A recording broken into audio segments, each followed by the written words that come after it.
बिस्मिल्लाहिर्रहमानिर्रहीम। शुरू करता हूँ अल्लाह के नाम से जो बड़ा मेहरबान निहायत रहम वाला है।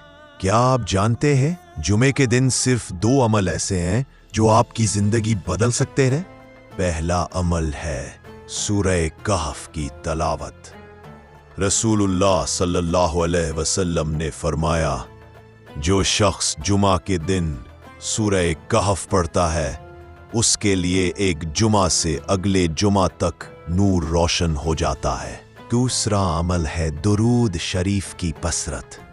नबी करीम सल्लल्लाहु अलैहि वसल्लम ने फरमाया, जुमा के दिन मुझ पर ज्यादा से ज्यादा दुरूद भेजा करो क्योंकि तुम्हारा दुरूद मुझ पर पेश किया जाता है। तो आइए इस जुमा हम ये 2 अमल जरूर करें, सूरा कहफ की तिलावत और दरूद शरीफ की कसरत। इंशाअल्लाह ये आमाल हमारी जिंदगियों को नूर और बरकत से भर देंगे। जुमा मुबारक।